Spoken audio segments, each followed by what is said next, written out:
Bom, olá a todos. Nessa sequência de vídeos, então, a gente vai usar um pouco do que a gente aprendeu nessa última semana de funções de alta ordem, do map, filter, fold, né? Para tentar melhorar um pouco o nosso projetinho, né? O nosso código. E também já vamos aprender como pegar uma biblioteca externa, fazer uso de uma biblioteca externa para desempenhar algumas funções extras que eu possa precisar, né? Então, primeiro vamos dar uma olhadinha no nosso código atual. Antes disso, é sempre interessante você fazer um git pull para você recuperar qualquer atualização que foi feita em outra máquina, né? Principalmente serve para quem pode trabalhar um pouquinho numa máquina pessoal, depois na máquina do trabalho, né? Então, sempre mantenha a sincronia, né? Então, uma vez sincronizado, vamos ver aqui o que a gente tem. Esse list comprehension, por exemplo, ele pode muito bem ser substituído por um map, né? Então, vamos criar aqui um map,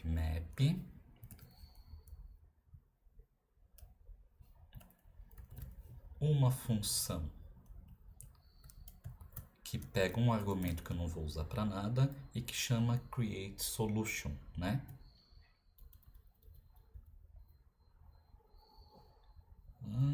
E finalmente a gente repete isso 1 até n pop, né? Então, eu tenho aqui uma função que gera alguma coisa, eu vou repetir n pop vezes, né? Foi uma mudança bem pequenininha, mas aqui a gente já pega a ideia de ter um map, né? Mas será que tem um jeito melhor de fazer isso? E a resposta é sim, tem, né? Mas é que a gente vai fazer uma nova modificação quando a gente criar o suporte a números aleatórios, né? E daí a gente tem uma série de funções que capturam mais ou menos isso aqui pra gente, né? Uma outra forma de pensar nisso aqui é que eu posso simplesmente repetir a aplicação do Create Random Solution indefinidamente, né? E pegar n pop elementos. Então eu poderia fazer uma coisa do tipo take n pop, repeat, create random solutions, né? Até eu poderia fazer assim para deixar um pouquinho mais organizado. Então, vamos passar para essa linha aqui.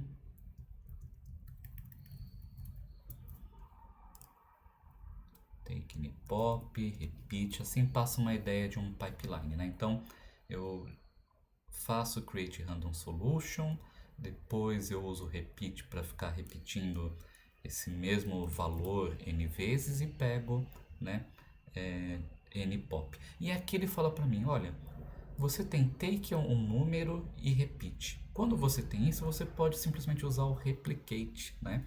É a mesma coisa, né? Vamos ver se ele consegue alterar aqui para mim. Pronto, né? Ficou uma coisa mais legível. Replique n pop vezes a chamada do create random solution. Isso serve porque o nosso create random solution é constante, né? Não muda com as diferentes chamadas. Mas quando a gente tiver um suporte a números aleatórios, isso vai mudar, né? A gente vai ter que mudar essa função. Vamos ver aqui. Aqui a gente pode repetir a mesma coisa, né? Fazendo algo como, por exemplo, eu vou fazer alteração aqui, embora a gente vai ter que alterar bastante essa função mais para frente, né? Mas essa repetição aqui pode se tornar uma função, né? Eu posso ter uma função que vamos chamar de gen. Depois ela vai sumir de qualquer jeito, né? Então não tem problema. E gen é a composição de nlen com cycle, né? Pronto. E com isso eu posso alterar aqui para gen. Opa. Peraí. Gen, pronto. Né? Então agora a gente tem um negócio mais simples de ler, né? Não tem aquela repetição toda, a gente sabe ter uma noção melhor do que cada coisa está fazendo. Aqui é a mesma coisa do que a gente viu anteriormente no GEnInitialPopulation. Então a gente pode fazer também, ó, replicate length pop do crossover com duas chamadas de choose pop. Isso também vai ser alterado mais para frente quando tiver o suporte a números aleatórios, mas vamos só para praticar, né, essas ideias aqui. Isso aqui também a gente pode, ó, tirar essa repetição, né, fazer uma coisa do tipo, vou colocar CX, né, CX, XS, YS. Não, tem que ser X e X, XS, YS, né? Que pega a primeira parte de XS e a segunda parte de YS. E aqui eu posso mudar então para CX e X, P1 bool, P2 bool. E mesma coisa aqui, CX e X, P1 int. Então pronto, então fazendo essas alterações a gente vai aumentando um pouco a legibilidade do nosso programa e tirando funcionalidades extras do que a gente tem aqui, né? Deixa eu ver se tem mais alguma coisa interessante para mudar. Não, não tem. Então por enquanto vamos deixar isso aqui do jeito que está. Vou salvar. Agora tem um outro ponto, né? Eu tenho no meu programa de regressão, eu tenho que ler um arquivo texto que contém os dados mensurados que eu medi como exemplos, para que ele aprenda, para que ele saiba qual que é a melhor função, né? Eu já criei dois arquivos aqui, né? Isso aqui é a função seno com uma variável, isso aqui é uma base de dados reais com várias variáveis, né? Então vamos ver aqui o formato dela. Datasets, sim, CSV. Então, basicamente são valores de ponto flutuante, né? Float ou double, separados por vírgula, sendo que as primeiras colunas representam as variáveis de entrada e a última coluna é a nossa variável alvo, o y, né? Então, a gente vai ter que fazer agora uma tarefa que vai ler esse arquivo, né? E depois eu vou transformar esse arquivo em duas listas. Um que representa a matriz X, que é uma lista de double, e outro que representa a nossa variável alvo Y, que é uma lista de doubles. Tá? Vamos colocar na função main. A gente vai fazer algumas coisinhas na função main, que primeiro eu vou pegar como argumento, tá? O nome do arquivo que eu quero ler. Então vamos lá. Então para isso, veja que para isso eu vou ter que fazer operações de entrada e saída, né? Porque eu vou fazer leitura de arquivo, vou imprimir alguma coisa, né? Então é tudo no I/O. E a gente já viu até então que por enquanto vocês estão proibidos de usar o I/O, porque tem vários truques envolvidos que vocês ainda vão ter que aprender antes de conseguirem utilizar o I/O dentro do programa de vocês, né? Mas a ideia do Haskell é que a gente separe tudo que é I/O em uma parte do programa e a maior parte do nosso programa seja mantido como funções puras para organizar as nossas ideias. Então, vamos aproveitar que o main trabalha dentro do I/O e vamos alterar a função main para a gente fazer o que a gente quer. Né? Então, primeiro passo, eu tenho uma função chamada getArgs, tá? A getArgs, ela precisa que a gente importe uma biblioteca system environment, tá? E ela vai fazer o seguinte, deixa eu ver se aparece a documentação aqui. Ela vai retornar uma lista de strings que são os argumentos que eu passei para o meu programa. Então vamos colocar aqui, ó, args. Essa setinha para a esquerda, ela tem uma função muito interessante aqui no Haskell, que é o seguinte. toda vez que a função retorna IO alguma coisa, eu atribuo o valor retornado para uma variável com a setinha para a esquerda, porque aí ele vai extrair esse conteúdo de string, lista de string, do I/O e passar somente isso para o args. A partir desse momento o args vai ter uma lista de string, ela vai estar fora do I/O, né? E agora vamos imprimir o args para ver o que acontece, tá?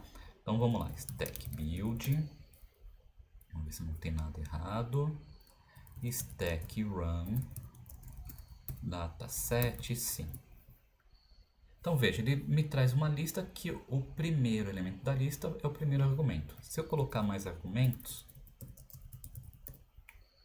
vai tudo aparecer aqui nessa lista, né? Então cada elemento da lista é um argumento diferente. A gente só quer o primeiro, né? Então a gente pode criar aqui, ó, vamos criar um let. Dentro de uma função I/O, eu tenho que criar um let toda vez que eu quiser fazer computações puras, né? Então tudo que não envolva I/O vai ter que estar dentro de um let. Então let dataname igual args 0, né? Ou que nem ele sugere aqui, head args, tá? Eu posso também fazer um tratamento de erro, né? Então eu posso fazer uma coisa assim, olha, case case args of. Então se eu tenho isso daqui, beleza, eu posso continuar, né? Então vamos colocar aqui, né? Case args, eu tenho que pôr aqui mesmo, case args of uma lista que tem. Vamos colocar o caso de lista vazia primeiro, né? Então case args seja uma lista vazia, não tem argumentos, eu vou emitir um erro. Uso stack run dataname. Pronto. Caso ele tenha pelo menos um elemento, um argumento, né? Eu vou pegar esse argumento e passar para o meu dataname. Então, o case ele vai fazer um pattern matching no meu args. Se eu tenho o uso correto, incorreto, ele vai me falar. E caso esteja correto, ele coloca o valor na minha variável, né? Então, agora a gente pode imprimir aqui, ó, print x, para ver se está tudo certo. Peraí, desculpa, não é x, né? É dataname. Então vamos lá, dataname.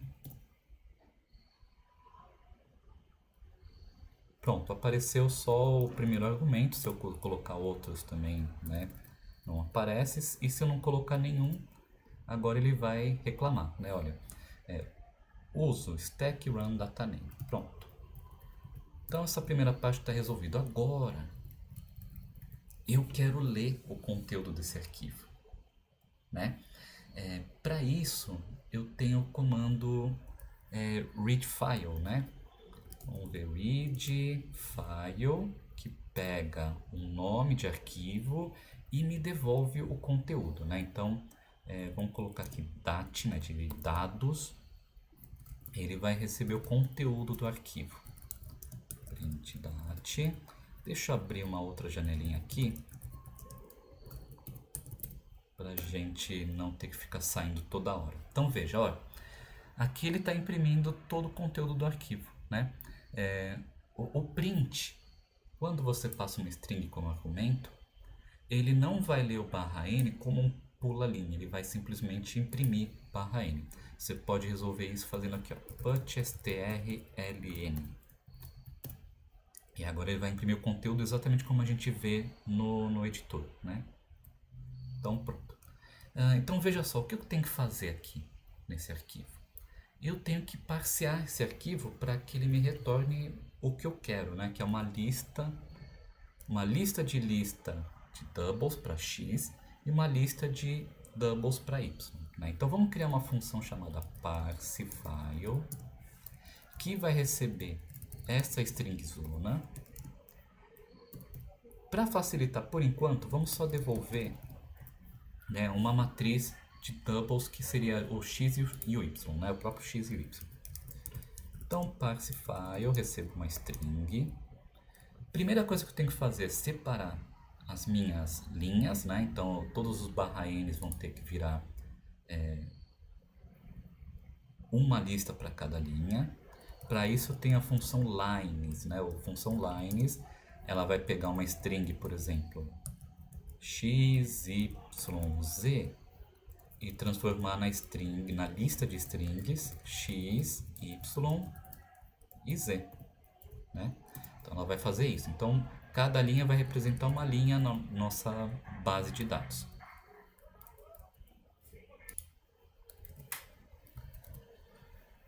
Então pronto. Então tendo essa linha, agora eu tenho que pegar cada linha, né?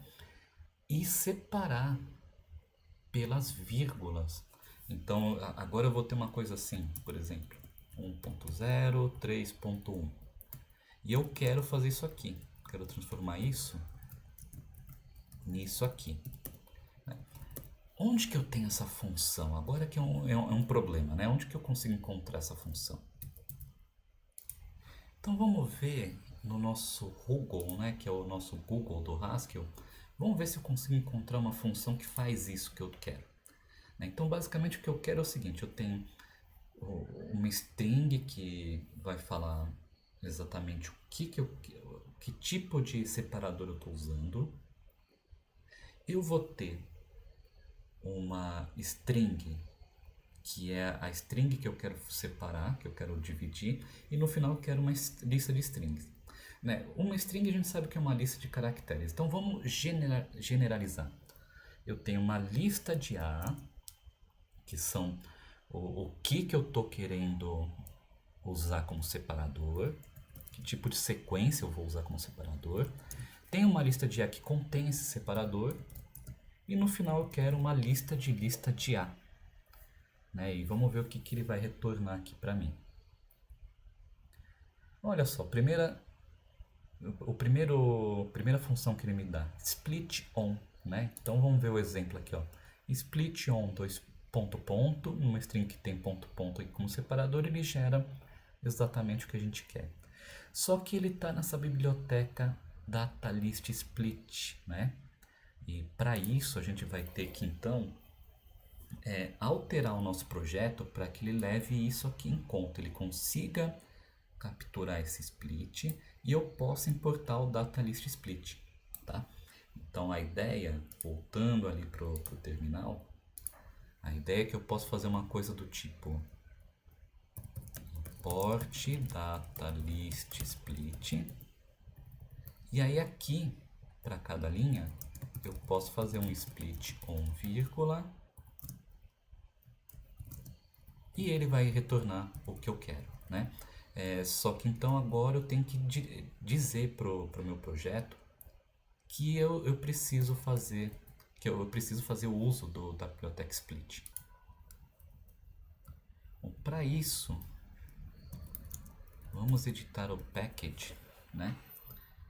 E no package tem aqui, né, extra files, descrição, que depois a gente tem que editar, né, para deixar tudo bonitinho.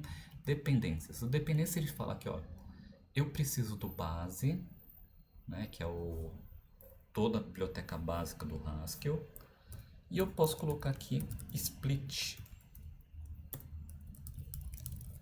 E vamos ver o que acontece agora. Assim, agora ele está reclamando o seguinte, olha, eu estava prometendo devolver uma matriz de tuple, né, mas na verdade eu estou devolvendo uma matriz de string. Mas pelo menos agora ele já sabe que tem que usar a biblioteca. E eu posso simplesmente fazer isso aqui, ó, né? Opa, pera, não é só um read não.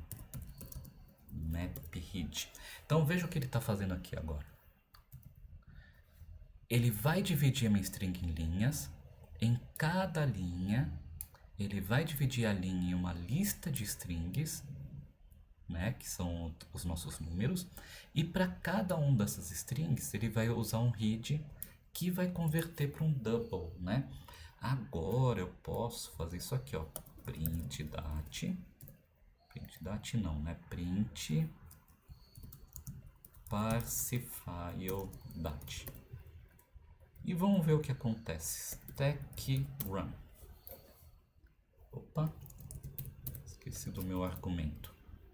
Pronto, ele vai imprimir a lista com os valores que eu quero, né? Só que eu não quero simplesmente uma matriz, né? Eu quero uma matriz que é a primeira parte, né, da nossa matriz, as primeiras colunas, e a última coluna, né, em isolado. Então aqui vamos fazer o seguinte, aqui digamos que é um ZSS, né, que é a nossa matriz inteira. E aqui eu vou retornar um XSS e um YS. Pronto. Então vamos falar aqui, olha só. O YS é mais fácil, né? Ele simplesmente é map last ZSS, né? O last ele faz o seguinte, ele pega uma lista e pega o último elemento, né? E o XSS é map init ZSS. Isso a gente já pode dar uma olhadinha aqui, só para ver como é que funciona essas duas funções, né? Então, last de 1 até 10, vai pegar o 10. Init de 1 até 10, vai pegar de 1 a 9, né? Então é justamente isso que eu quero, né? Eu quero fazer map init ZSS e map last ZSS, né? E vamos ver o que ele vai... Peraí. E vamos ver o que ele vai retornar. Eu vou tirar por enquanto aqui a minha assinatura, só para ele não reclamar caso não esteja da forma correta, né? Eu vou precisar aqui por causa do double, do read. Eu não posso comentar porque o read ele precisa saber o que ele tem que gerar, né, para mim. Mas aparentemente está correto, né? Vamos ver aqui, porque o last ele pega uma lista e retorna um número. Então vamos ver. Recebi uma tupla cuja a primeira parte da tupla é a minha matriz, né? E a segunda parte da tupla, que está aqui, é o meu vetor YS. Pronto, agora a gente já tem como ler o nosso arquivo, né? Agora a gente precisa também ter a habilidade de pegar uma solução e transformar e avaliar como um polinômio, né? Então vamos fazer isso em seguida no próximo vídeo.